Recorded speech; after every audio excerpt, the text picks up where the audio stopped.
biggest thing that's holding you back was all of the cool things that you implemented into your business? What about all of the things that you think you needed absolutely because everybody else is talking about it and you got it and you just don't understand why things feel a little bit stuck? Well, I think we spend so much time, speaking to product providers. We try and manage bloated tech stacks, which hurts me to say, and also dealing with clients who are just not that lacquer to deal with. And, it's really a case of we think, well, that's just the way it is. It's part of business. That's how business goes, right? So in today's episode, I want to talk a little bit about cutting the fluff and how can we get lean and mean in order to help our businesses grow, have more fun, more energy, and just all around fantastic business. So looking forward to today's episode. Welcome to Propulsion, the weekly show for financial planners and advisors who want to build better, more successful businesses. I'm your host, Francois du Toit, and every week we dive into the practical strategies that matter, from growing your client base and improving your services to developing yourself and your team. Whether you're running your own practice or you're part of a larger firm, you are guaranteed to find actionable insights to help your business thrive. So with that, welcome, and let's get into today's episode.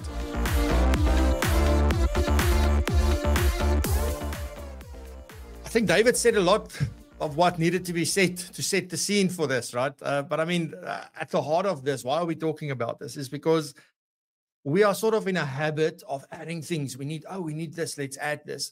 Oh, we need this, let's add this. And then before we know it, we are carrying a lot of things in our backpack with us, even though it's not necessary. I see that happening with my laptop bag. I didn't bring it, but it's this bag that can take really a lot of stuff. Because I thought, like, when I travel and I need to take my cameras and I need to take all of these things with me in order to live stream from somewhere because I may be running the show from another place, or it's just that maybe I go and do a production for somebody else there. It's easy. Everything can fit into that one bag. Then you find yourself very easily putting things into that bag that should not be. And the issue is not putting them in. The issue is not taking them out when I don't need it. And so, I've also got a second bag that only my laptop fits in, and only sometimes the charger. Luckily, it's a flat charger, so it goes in.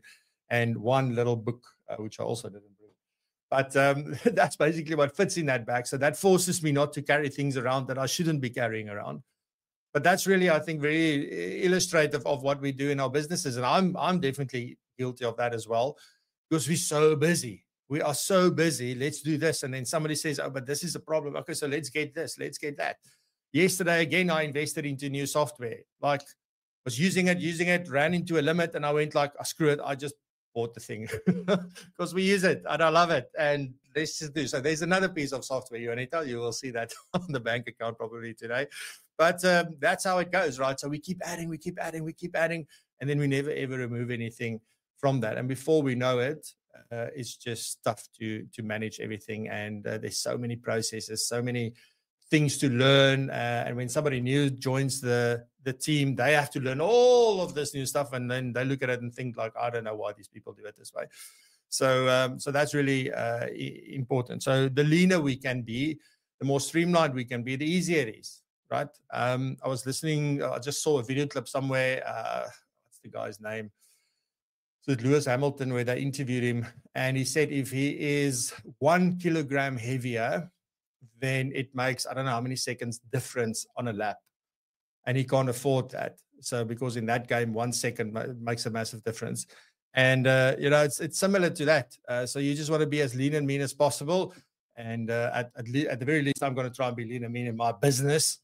I'm still struggling with myself, but that's another story. So I'm going to talk about a few things this morning around that we need to consider.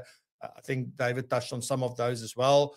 So hopefully I'm going to bring an additional perspective to some of those, and also mention a couple of things that maybe he did not, or if we all talk about the same thing, that's very cool. It means that you heard it twice.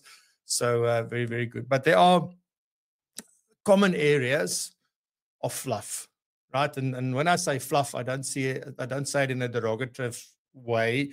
I don't mean it bad. It's just that, it's the stuff that's there, but they don't need to be there. And one of the first things that I see, and the problem with this is because this is what a lot of independent financial advisors built their value proposition around.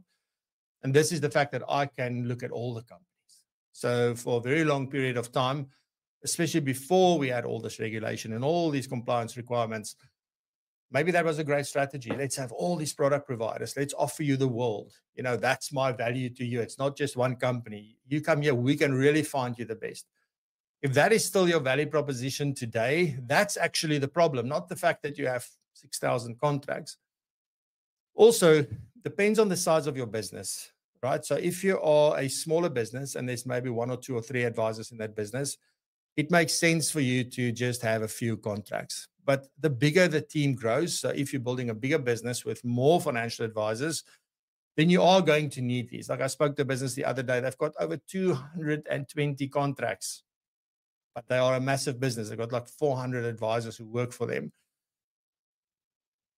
If you work in a business like that, you should definitely start thinking about like, I mean, that's not sustainable for you because you can't stay on top of everything. You can't engage with everybody. All of those things it's just ridiculous. So you need to decide within your value proposition that sits within the larger value proposition, which of those are you going to choose? Which of those will add the most value? Who of those gives you the best service? Because there's also this thinking that, oh, I work for a big business and therefore we're going to get good service. It doesn't work that way. Unfortunately, the product providers are still looking at how much business they get from you as the individual. And that is sort of still, unfortunately, the qualifying criteria of whether you are getting a BC that comes to you and can sort out the things or whether you speak to a call center, right? So I hope that will change. I must speak about that as well somewhere in the future, very near future. But that's currently the reality. And if I have it missed, please share it with me in the comments as well. But if you have too many product providers, you're sitting with this issue around, you know, how do I stay up to date? If you have 2 risk contracts, I'm just taking numbers, 2 risk contracts, 2 investment contracts, you've got 5 medical aids maybe that you look at, or 3 medical aids that you look at. You have maybe a couple of other things. You know, that's already 6, 7, 8 people who want to speak to you on a regular basis. Now there's 6, 7, or 8 people who are sending you information on a daily basis, probably. And then you have me sending you information already. That's overwhelming. And then there's a lot of people who's knocking down your door who would love to spend time with you, who would love to do business with you. And that comes to you, right? So just understand that the more people we try and work with, the worse we make it for ourselves, the more difficult we make it for ourselves in order to do that. And this constant inflow of information is the thing that's causing us to go like, whoa, things are just overwhelming. And, you know, it feels bloated and it doesn't feel nice. So that's really, really, really, really key to think about. How many product providers are you working with? Who are your top 3 in each of the types of business that you do with clients? Who are they? Okay, start there and ask yourself, because you will, let's say, for example, you work with some asset management company because you have 2 clients out of your 200 that has a product with them. Get rid of it. So either move those things, probably see what the impact is, obviously first, but consider the possibility of moving them on to somebody where you really get great service and where you do put the most of your business. See if it's worth doing that. Otherwise, you know, maybe also decide whether you want to look after that or not. There's a lot of things to consider. I can't go into that today, but there's a lot to consider to make that decision. But if you don't start with all the contracts that you have, and then which ones do I really support and which ones really support me, then that would be the list. And then you can make decisions around, what about the others? Is there something I can do to get rid of them? But you have to be tough on yourself, right? So involve people maybe from outside or somebody from your team who might be saying, but I don't know why we do business with these people, and to push you to make a decision around that. So that's the first thing. The other issue that we've got is the tech side, right? So I don't know, Jonita, you must let me know how many softwares we pay for.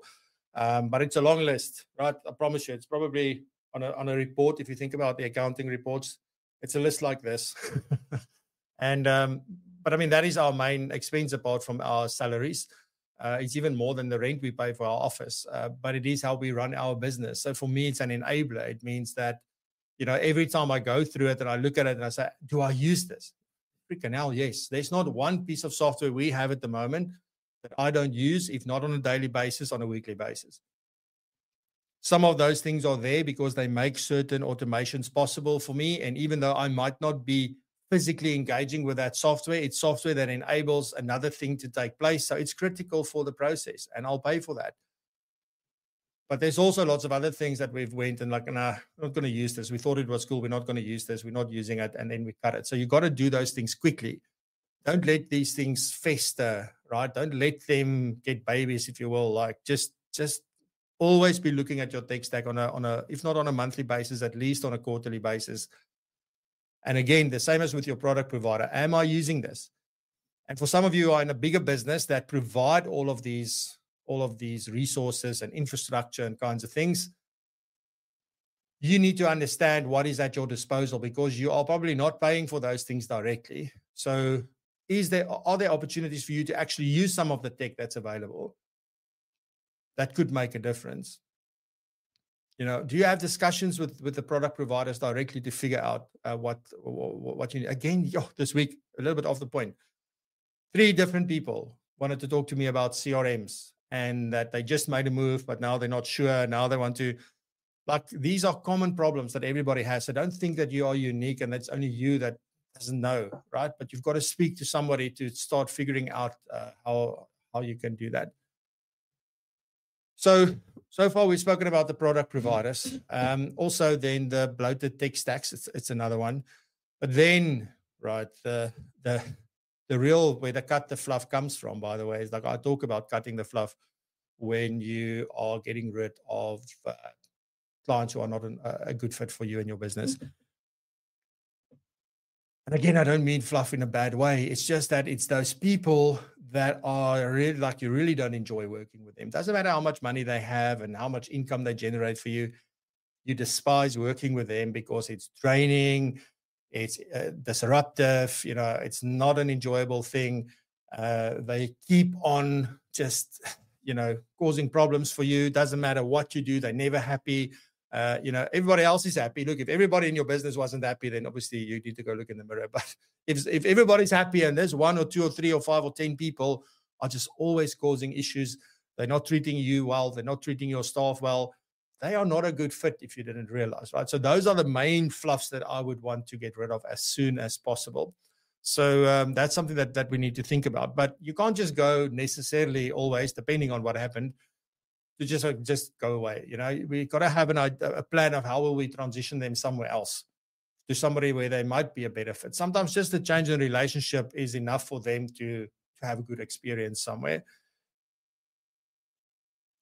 Very important that we have that plan in place to say, okay, here's some other places that you could possibly go that I think will be better suited to assist and to do that. So we created a bit of a thing where we take people through a process to do that. But ultimately, it is just about communicating with them clearly and saying, you know what, we've come to this point.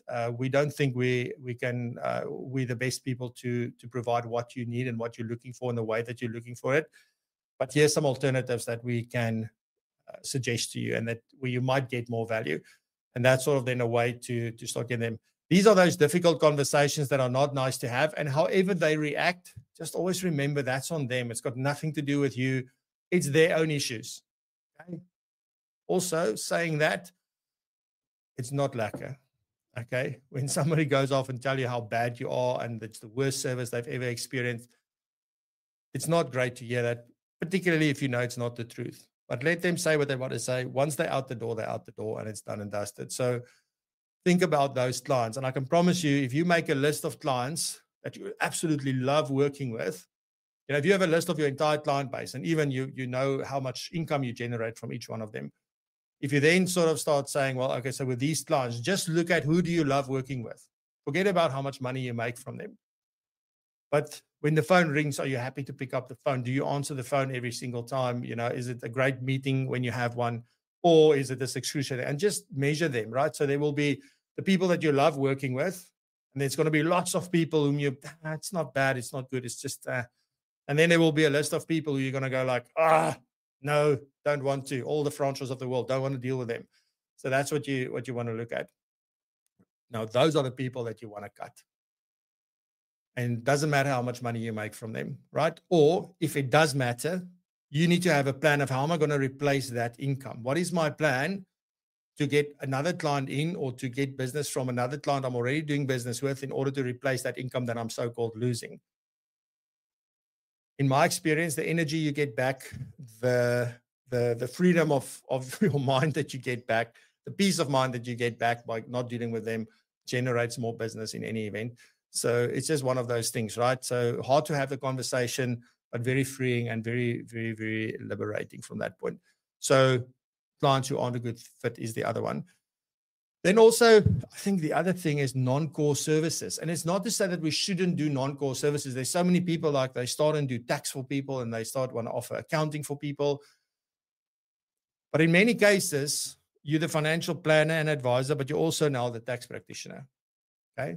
That's not core to the job of a financial planner. It's very important as part of the job that the financial planner does, but it's not the core thing. So anything that is not core, it's not to say that you shouldn't offer them. The one question you should ask yourself is, should we really be doing this? Is this a need from our clients? And is this adding value? And is it making the client stickier? In other words, are the benefits of us doing this outweighing this whole effort that goes into providing the service? Is it really worth it? Not just from a monetary point of view, energy, focus, all those kind of things. Then you can make a decision. But what I would do is outsource that. So I wouldn't try and do tax myself. I would either employ somebody who is a tax practitioner into the business, or I would pull somebody in who has a business on that and say, well, why don't we bring your business inside of my business and then we offer a bigger thing, but as your business, because then you do have some control. Or you can just have a professional arrangement with somebody and say, we're going to send out clients this way, but this is sort of, and then you make sure that there's alignment around vision and sort of your values, very importantly. Understand that they need to understand your business. You need to understand their business. There's lots that needs to go into that before you even refer the first client to each other. So that is definitely something that I would do, because if you offer too many services and you have to do too many services and deliver too many services yourself, that dilutes the whole value proposition probably, although we think we're building it out, right? So just think about these things critically. Pretty much if you put on the hat of an investor in your business, like that's probably the most powerful thing anyone can do. Daniel Strauss talked about operating above the line. So if you want to operate above the line, you've got to think like a shareholder. You've got to think like a director, not like a CEO, not like a manager, not like the technician, as David referred to it, that's doing the financial planning. You have to say, well, I've got nothing to do with what happens in this business. All I want to do is invest into this business, and I want to see this business grow. That's what I want to see. That's what I'm doing. I'm giving it money, and it needs to grow.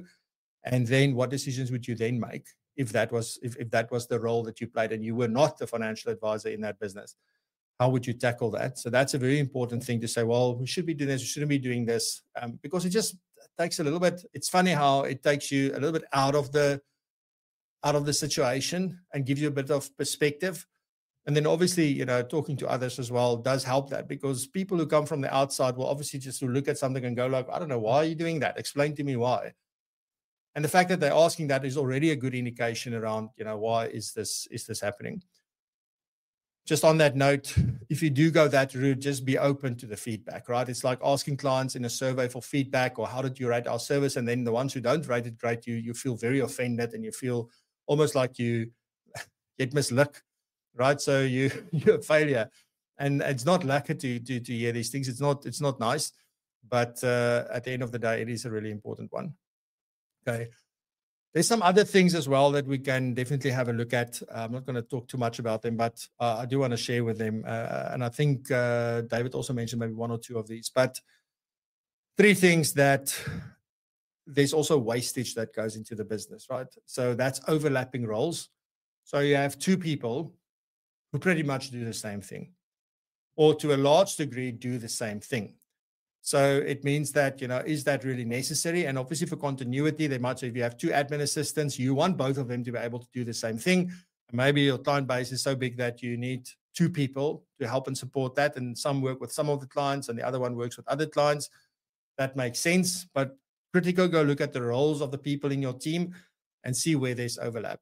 And where there's overlap, isn't there something that you can do to streamline that? So it's not to say that there might be a very specific reason, but at the very least, you looked at it and you thought about it and you are making an informed decision around that. So you may want to see how you can be more efficient in that to help them focus more on what they do. And then that, okay. So, but again, it depends on your strategy and why you're doing this.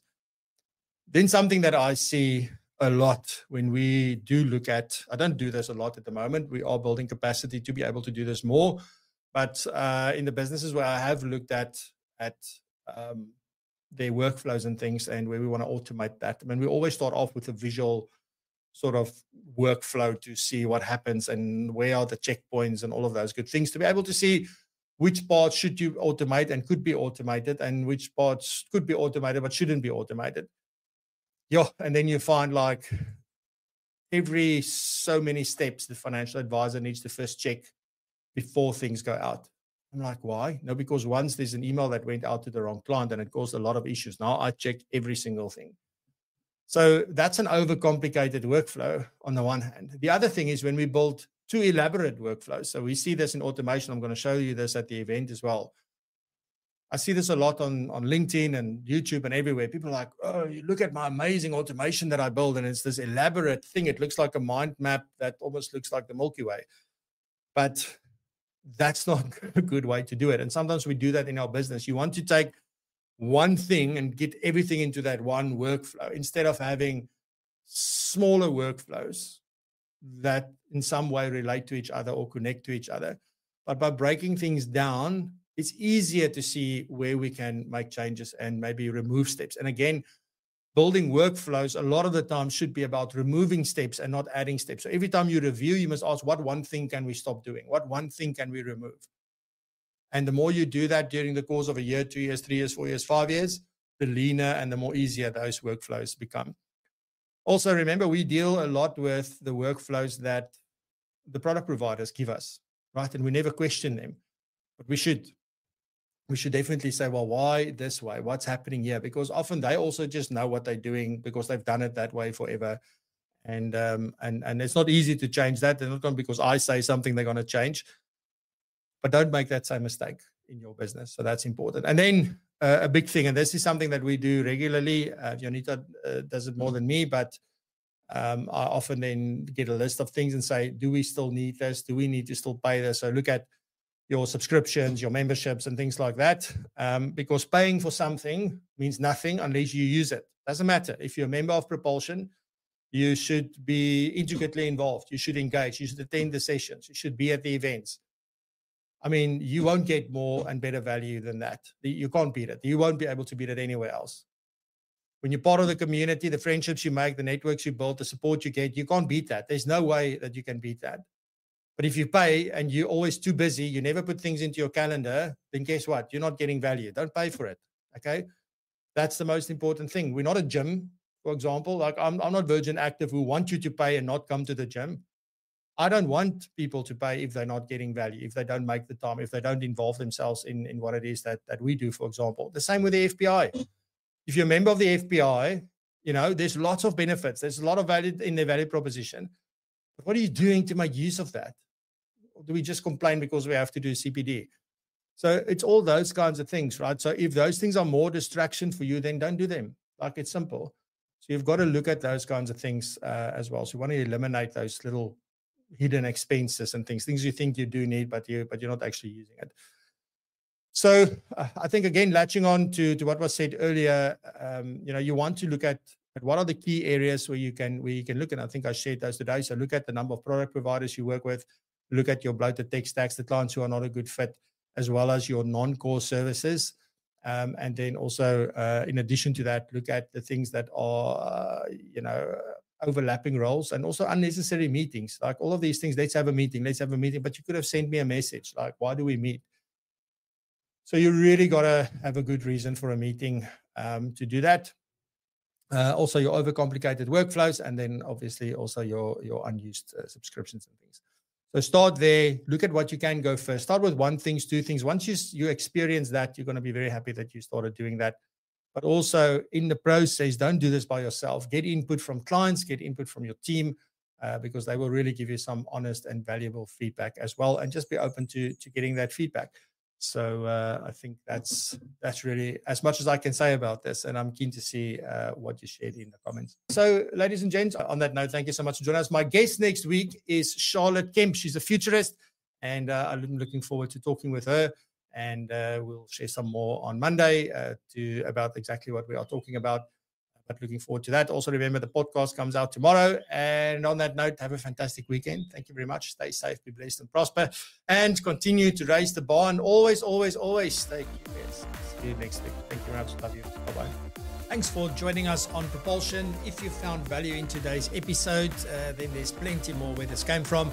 You can find all our previous episodes right here on the podcast, as well as on our YouTube channel. And talking about the YouTube channel, we go live every single Friday at 8 a.m. until 9 a.m. and we host many different guests, and we also talk about very interesting topics. And on the live show, there's also some incredible segments hosted by some of the most well-known and influential financial planning professionals. So you are most welcome to join us every single Friday. Put it in your diary and we will see you there. And on that note, also please do check out propulsion.co.za/community for all of the goodness, and learn more about how you can become part of our amazing community and how that would benefit you, your business, and your career. So on that note, stay curious and keep raising the bar.